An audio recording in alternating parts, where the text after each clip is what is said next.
Si tú quisieras esta noche. Sábado Verde está en la radio, en los podcasts y a donde quieras llevarlo. ¿Querés ser parte de nuestras conversaciones? Próxima estación, emergencia climática. Tiempo estimado para la llegada al punto de no retorno, 11 años. Atención, estación en curva. Tengan cuidado para no permanecer en silencio. Rogamos se movilicen urgentemente para forzar a sus gobiernos a actuar inmediatamente, apostando por las energías limpias y reduciendo drásticamente las emisiones. Recordamos que su futuro está gravemente amenazado. 20 y 27 de septiembre. Huelga mundial por el clima. ¿Es ahora o nunca? Ya enseguida saludamos a Thaís Gadea Lara. Gaby Luna se comunica a través de Instagram, dice: buenos días, excelente y clara la entrevista de recién. La niña juega en la bañadera con un envase vacío de shampoo. Esta botella no quiero que la tiren a la basura nunca en la vida. Bueno, ni cuando venga a vivir otra gente a esta casa, porque nos hayamos morido todos. Una nena y su papá que escribe en redes sociales. Se vienen distintas marchas, Sergio, en el año. Sabemos que el 20 de septiembre ya arranca lo que sería como una huelga mundial o la primera marcha mundial. Acá en Buenos Aires, en Argentina, se va a estar haciendo. La Alianza por el Clima, por ejemplo, está convocando. Cada vez son más las organizaciones. ¿Por qué nombramos tanto a la Alianza por el Clima? Vamos a seguir explicando este fenómeno. Son muchas organizaciones que están activando desde distintos lugares que cada vez son más, entienden esta necesidad y urgencia de cambio, y entonces lo que están haciendo es movilizarse y salir a la calle. Ponen el cuerpo en tiempos de redes. El 20 es la primera marcha. Después sabemos que el 23 de septiembre empieza la cumbre de activismo joven de Naciones Unidas, que es para lo que fue Greta Thunberg, la sueca adolescente. Ya llegó. Exactamente, ya estuvo hablando con la gente y de hecho dijo algo muy interesante, Sergio, que es que mucha gente me pregunta qué es lo que puedo decirle o qué puedo hacer con Trump.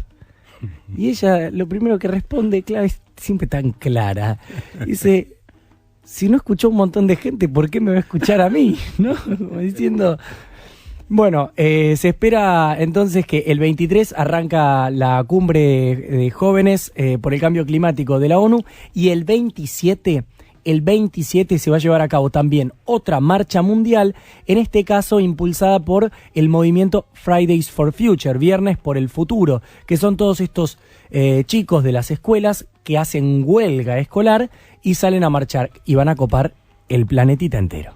Genuina la preocupación que venimos siguiendo puntillosamente en el programa y que nos parece, como adultos, necesitamos acompañar, apuntalar, ¿no? Por ahí aprender de ellos también y tratar de seguir entusiasmándolos con esta necesidad de que construyan organizaciones diferentes a las establecidas, a las que ya conocemos y que evidentemente no están para el tiempo actual. Evidentemente frenan esa necesidad de transformación urgente, ¿no? Me refiero a lo establecido.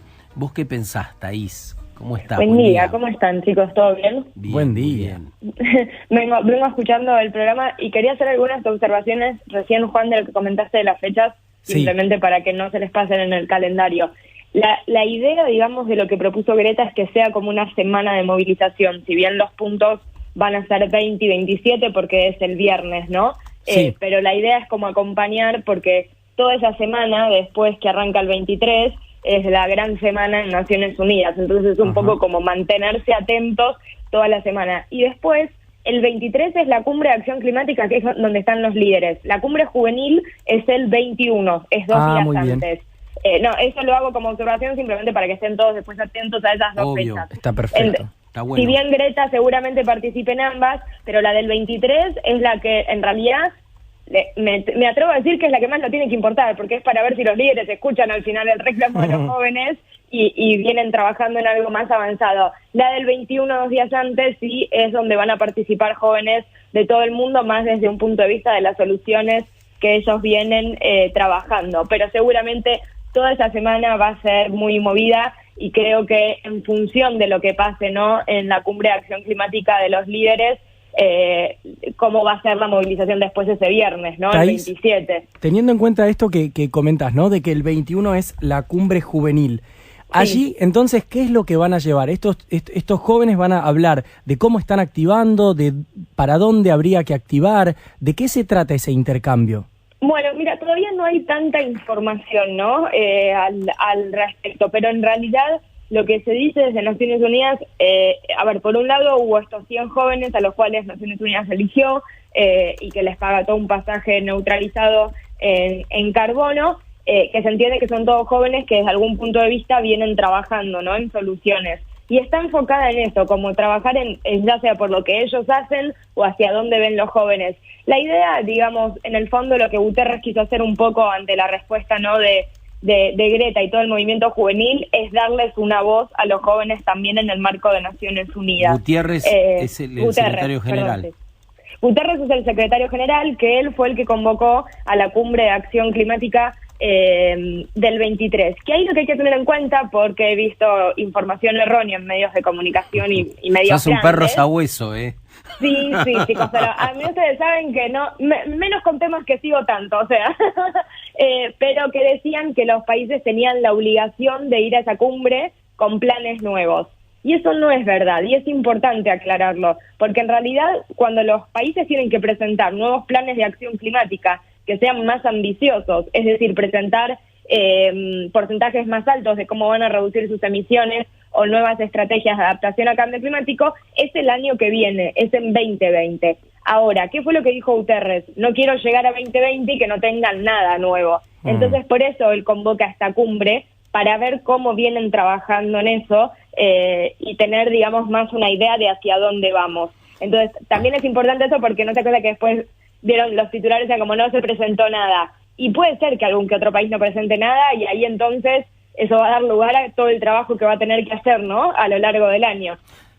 La prensa internacional, Thais, está hablando ya mucho de quién está detrás del Amazonas pensando en la demanda. Déjame leerte un fragmento de uno de esos artículos. La quema del Amazonas y el oscurecimiento de los cielos desde San Pablo, Brasil, hasta Santa Cruz, Bolivia, han capturado la conciencia del mundo. Gran parte de la culpa de los incendios recayó en el presidente brasileño Jair Bolsonaro por alentar directamente la quema de bosques y la toma de tierras de los pueblos indígenas.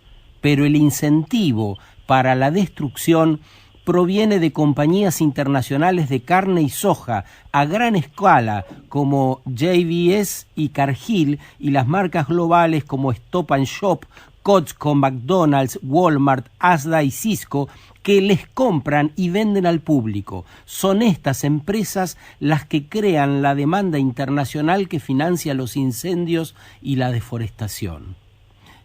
¿Cómo ves este enfoque?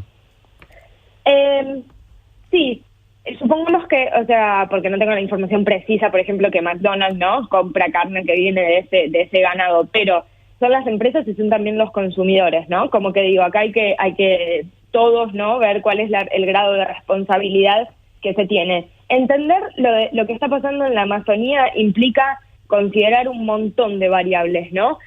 Porque mucho, por ejemplo, desde el ministro de Ambiente de Brasil, él siempre hablaba de las cuestiones meteorológicas. Y la realidad es que sí, hay una época de sequía ahora, pero no es severa, entonces no se le puede atribuir a una cuestión meteorológica, ¿no?, la causa. Y después la causa es, digamos, proviene del ser humano desde distintos puntos de vista. Y esto de la Amazonía trajo, por ejemplo, existe el uso del fuego como manejo de lo que es el suelo, ¿sí? Y se hace también acá en la Argentina, que es una práctica en muchos casos ya criticada, sí, que en otros países se ha reemplazado por técnicas más modernas, ¿no?, por así decirlo. Ahora, eso que siempre ocurre en esta época del año, ¿no?, y en donde los incendios, un colega brasilero me decía, no es nuevo que haya incendios. Lo que sorprende fue la cantidad que hubo. La magnitud, claro. Exacto, en la Amazonía, que igual la magnitud todavía no ha superado el récord histórico, ¿no?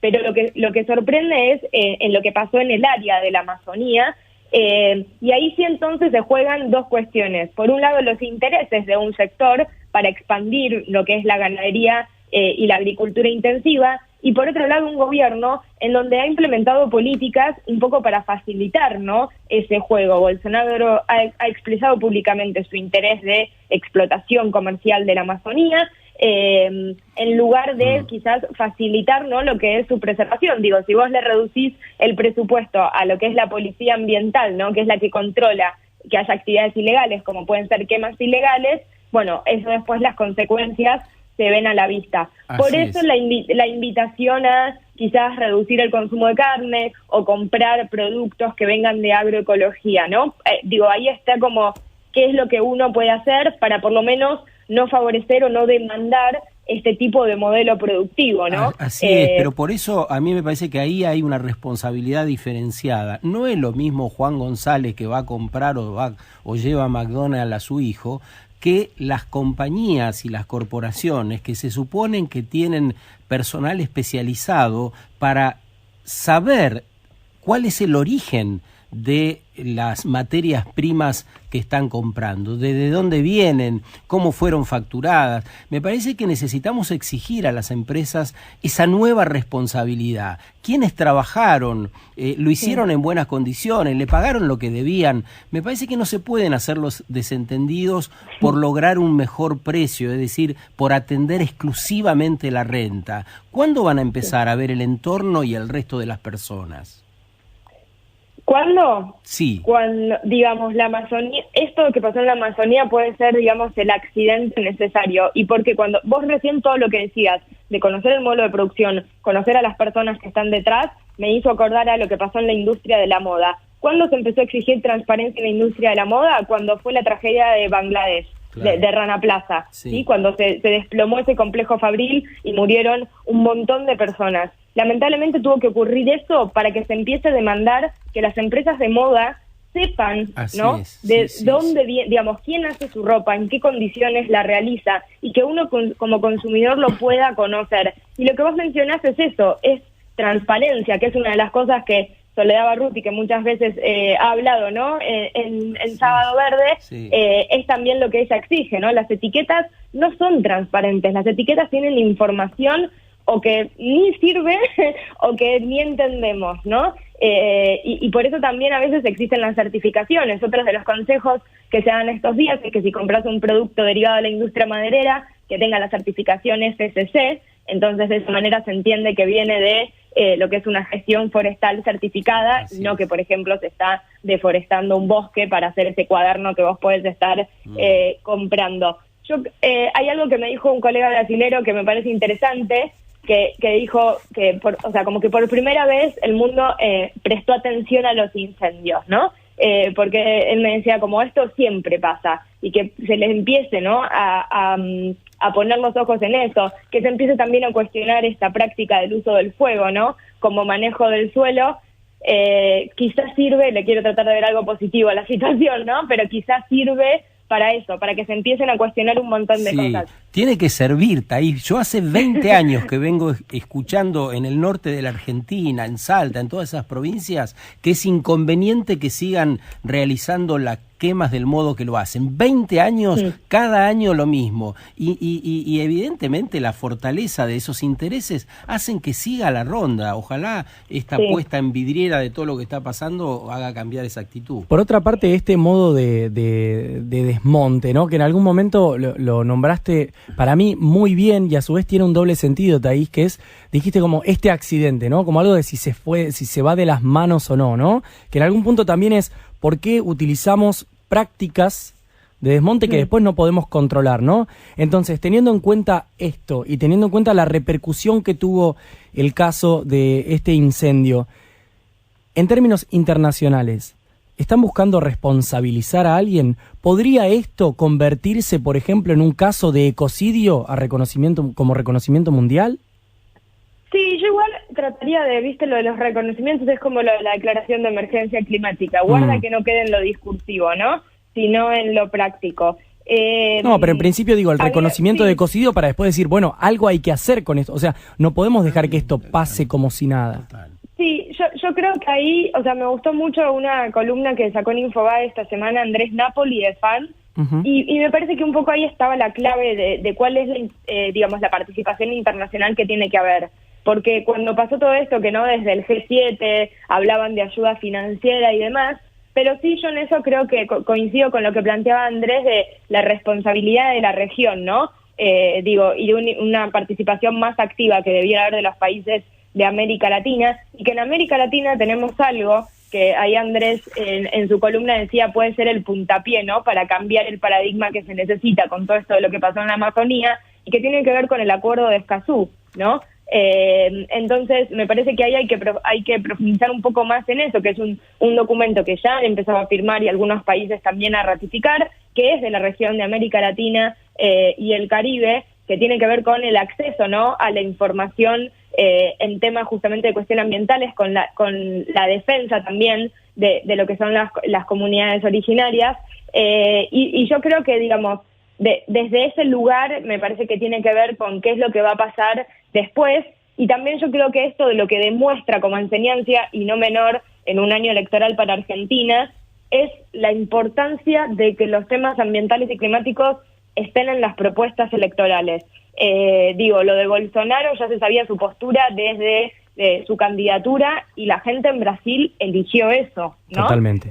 No sorprende que después digan que tienen políticas más tendientes a explotar la Amazonía que en lugar de a preservarla. Eso no sorprende. Entonces me parece que también ahí no hay que ver, hay que tomar muy en serio lo que se dice, ¿no? Al respecto, lo mismo pasó en los Estados Unidos con Donald Trump, y sobre todo en elecciones en donde, por ejemplo, el tema no figura como debería figurar, no en protagonismo.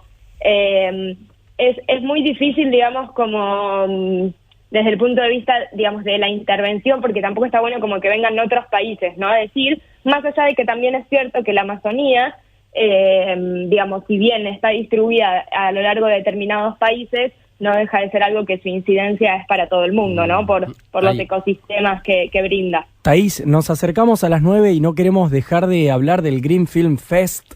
Mismo llegó un mensaje de María Teresa de Palermo que dice que quería resaltar del festival el documental En el nombre del litio. Dice que se lo recomienda a Sergio y que es buenísimo. Yo iba a ir y no pude ir el lunes, la puta. Todavía tenés tiempo, bueno. Sergio.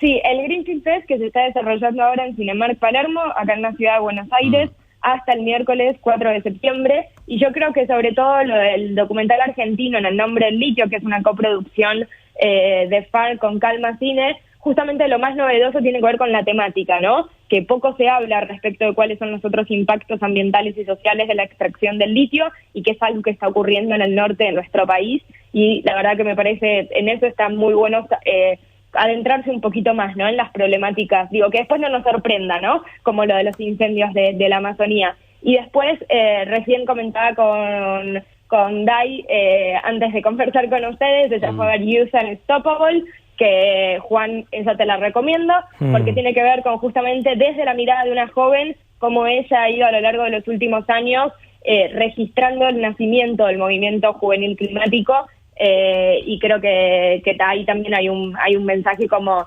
inspirador, ¿no?, respecto del rol de las nuevas generaciones.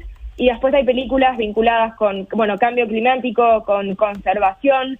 Yo creo que está bueno, vayan o porque les interesa un tema, o quizás también porque no les interesa y a ver con qué se encuentran, ¿no? Me parece que el cine ambiental se ha desarrollado mucho estos años, y permite eso, ¿no? Permite despertar conciencia sobre ciertos temas, informarse muchísimo y sobre todo invitan mucho a la participación activa, ¿no?, que uno puede tener desde pequeños actos hasta grandes actos. De hecho, este año es la 10ª edición del festival, y eso se puede ver, ¿no?, en el crecimiento que hubo también en la producción del cine ambiental.